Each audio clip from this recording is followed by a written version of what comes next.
of the world's first Pidgin English Opera, Song Queen of Pidgin Opera. And my arts also include visual arts as well as performance art. Okay, and your family background? I was born in Ibadan in Nigeria, Cool. and I lived in Benin City till I was 7. My family's from Benin City, the ancient kingdom of Benin. Okay. Benin City, should I say, Benin Kingdom. And I've lived in London for most of my life and traveled a fair bit as well. Excellent, excellent. So Helen, tell us, what was the inspiration behind the creation of this opera? I think the inspiration really is probably everything that's happened to me in my life before 2000. A visit to the Royal Opera House, and I was dressed with my shiny and things like that, quite sculptural. And I had quite a lot of comments, but so many comments I thought, oh, this is new in this space. And I just returned back from Nigeria actually, and I just thought to myself, there's a way for me to bring these two cultures together. And watching, Percival by Wagner, the opera was inspired by that moment. Excellent. So how does this opera differ from the traditional opera productions, and what unique elements does it bring to the table? Firstly, I don't see many, women of African heritage composing in the opera, so that's something new, and it's new for me as well. And it's the world's first Pidgin English opera, so this hasn't been done before. It's from my deep desire and passion to celebrate, African culture, Caribbean culture, Afro-Latin cultures and diasporas, and really just want to also champion, the voices that you just wouldn't hear in this space, like Cockney, Patois, Creole, Pidgin, slang, Ebonics. And you know what? I thought opera is the most lavish form of art that I can think of, and I really wanted to celebrate, these dialects and cultures on that scale.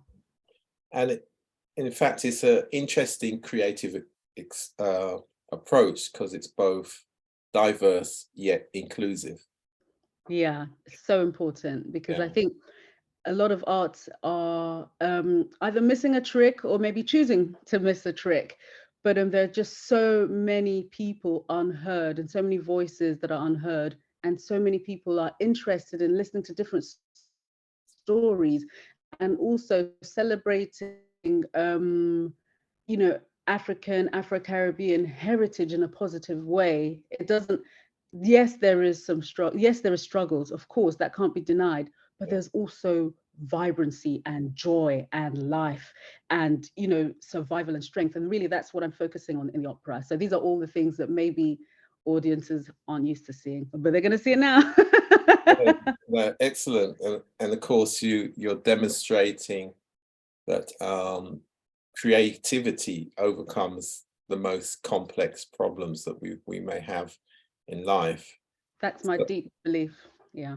So having said that, then, so what challenges did you encounter creating such a culturally diverse opera, and how did you really address those issues? So all the things that I've said are positive are also the things that make it challenging, which is challenging and interesting and interesting. It's never been done before, and it's a big move in possibly a genre that doesn't change that much. And there's a dialogue to have if it wants to change so much, But I think the important thing for me to focus on is what I want to achieve. This is a dialogue that started before I was born, before my parents were born, and it will continue long after me. So I'm basically trying to create a space where an open and honest dialogue, and one that is empowering, can happen. I'm a sociologist academically, so I've always been interested in human cultures, and that's my interest in, social commentary through music. And this is a social commentary, in that I have to be brave and I have to birth it and let it go into the world, because there are so many reasons not to, but there are also so many reasons why it has to be done, and why it has to be done right now. So all the positives are also Yeah. all the challenges, but you just have to walk through them one by one. Absolutely. So how did you incorporate the diverse perspectives and experiences into the production? And what impact do you hope that this will have on the audiences and of course wider society?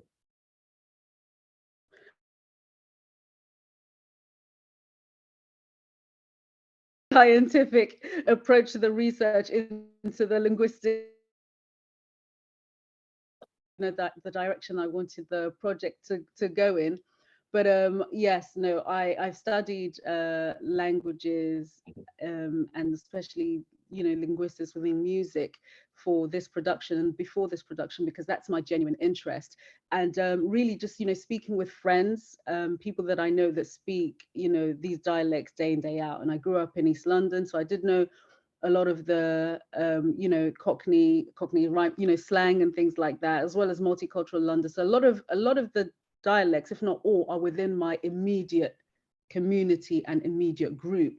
But in a way, the way that I have to approach it with the classical music is to keep the musicality of it, but at the same time, it can't be so specific or even underground that audiences can't access it. I want it to be accessible to people that maybe don't know about classical music, as well as people who've never listened to rap, or don't know what a Cockney slang, is. So for me, that's the tricky part. But like I say, it's coming from the heart, so it's honest, and I think it's inclusive and it's approachable to all sorts of audiences. Excellent, excellent. So what has been the audience response to the production so far, and how do you plan to measure its success?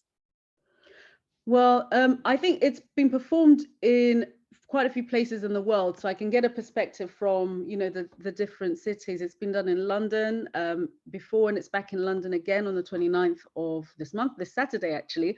It's been in Lagos, and it's also been in Cape Town, Budrum, and gosh, a few other places. But I think the audiences do find it really, really intriguing, and people are generally happy to kind of see their voices, being celebrated in such a grand way. And once or twice I've heard, "You're an educated woman. Why are you celebrating Pidgin?" Why not? More people speak Pidgin that actually don't. So if you want to kind of have an art that brings people in, it seems like a no-brainer to me. But I think it's just that maybe traditionally people haven't had that headspace, or they assume that it has Yeah, to be formal. yeah. Yeah, And of course there's a level of values and past exclusion. of course. Yeah, yeah, of Yeah, course, of course. that's involved, but it's always going to be there. And and I'd be, doing a disservice not to say that it is there, Mhm. but for me to completely take all that on weighs so heavy that wouldn't get anything done. So you just have to kind of have the perspective, but what do I need to achieve in this moment? Yeah, yeah. And it sounds very clearly that you decided on what your goals are and you just Yeah, work towards that. And that's yeah, good to have that focus.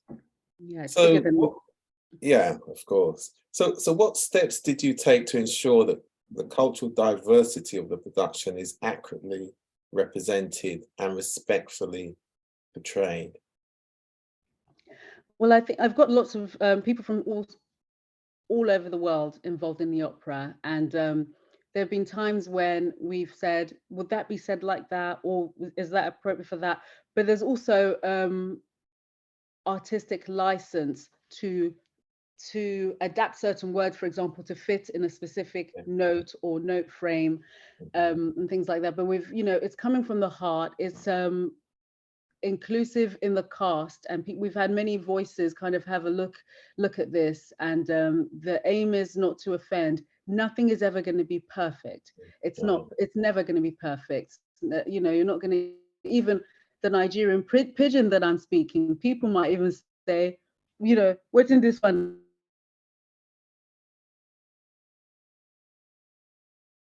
into the dialogue as Mhm. possible. And that's what the opera is. The opera is not the last word, it's the start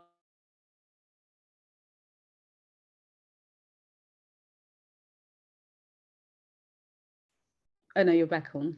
Right. I just lost you for a moment. Oh right, okay. Should I repeat Yeah, my if you just answer? give us that I'll answer try. again, please, Helen. Yeah, I'll try and remember what I said, but I think that the heart of what I was saying was we've got quite a diverse cast, and Yeah, we've been having dialogues throughout with the rehearsals and how we would approach the dialect and the you're linguistics of sensitive the. to the various Yeah, cultures. Yeah, definitely. It's an inclusive cast as well as being an inclusive idea, and mm, it's kind of also from the perspective of I'm not trying to get a seat at the table, yeah, whatever the table is. yeah. I'm building my own table, and at this party, everyone's invited. That's my, Of that's course. my perspective. And the opera, in my mind, is not the final word Yeah, in this debate. Is just the opening, yeah, the opening sentence, or if it's a question, so to speak. Can things be different? Can things yeah. be done a different way? And I think you're opening up a pathway. It's a journey, Yeah, and there will be progression after this as well. yeah, God willing. That's good. Yeah, yeah. So there definitely will be. So how do you see this production fitting into the larger conversation around diversity and inclusion in the performing arts industry, but that broader creative economy and what that really means for learning skills, jobs, and cultural self-esteem? Well, I think for a start, it's employing it's employing people from with whose voices aren't always heard, Yeah, and especially for me to spearhead this, and my husband as well. His background is banking, and also founding quite a successful events company. So he's the person that makes things happen, and I'm the one that comes up with this, these crazy ideas. And he kind of, so we're really, and I have to say that we're a really good team, and I probably won't be able to do this without him. yeah, So I can't say that it's the idea doesn't sell itself. So you need someone with a business head. So yeah, I'm glad that you've asked that question. You need a business head on it, because it is a business, and we couldn't do it if it wasn't a business, because we'd run out of money yeah, and we'd be homeless, which is not good for anybody. So it's really, really important that we're employing people, a diverse cultural cast, and spearheading works by a composer who was a woman, who is, I say, young, and who is of African heritage. That's something new as well, and I'm hoping that opens the door for other people. mm, And in terms of the audience and the business kind of element of this, it's an untapped audience that certain parts of the music and arts and cultural industry tends to overlook. So it's a very underserved audience. For example, I'll say, Rihanna became a billionaire when she came out with all the shades of foundation, and then all the other makeup companies cool. said, oh, so these people also have money that they want to Yeah, spend on yeah, things that just about feel good. So I think and that's a very basic way of looking at it, but I hope it paints a picture that um, there is power in how money is yeah, spent. If you want to hear your voice, that's a way to kind yeah. of make your vote count. So that's why I'm asking for support for the opera. If you want to hear this, come and see the show. That's how I know that you're hearing what I'm saying. Absolutely. And and ever was, commerce follows culture. Yeah, yeah. So so what advice do you have for other performing arts organizations that are looking to create more culturally diverse productions? I've done workshops on this, and there are many books on it, but the truth is, you've got to just do it. You've got to say, what don't I know? Whose culture don't I know? And it could be something, it could be, as an artist, for me, I would say, Eskimos. I know nothing about Eskimos. Let me reach out. Let me Google some, Eskimo communities, or is there Eskimo community in London? I'd connect with them. I'd say, you know, what are your interests? How do you have any folklore? You know, and I'd share mine. So it would really always be a connection, you know, a genuine connection. I would do something like that. Choose a culture you know nothing about, and just be open, and just let it be a learning experience. People always want to share. I could speak about my culture for 16 days, you know, straight. So I think you've just got to do it. I think you can plan it and things like that, but now it's time to do it. Just get in and start making those, you know, building relationships. That's an excellent approach, because there's a way of working that we use. We talk about the values of respect and inclusion are the common ground for all, regardless of background, culture, or status. Yeah. With that approach, you can speak to many different types of people, different backgrounds. It's a common thread, and you're right, and it's a great way to learn as well. Yeah. So tell us, Helen, in terms of where is it taking place, what time, how can people access, are there tickets still available, can they turn up at the door? Preferably don't turn up at the door, but we will make one or two exceptions. But the tickets are available from the venusbushfires.com/tours.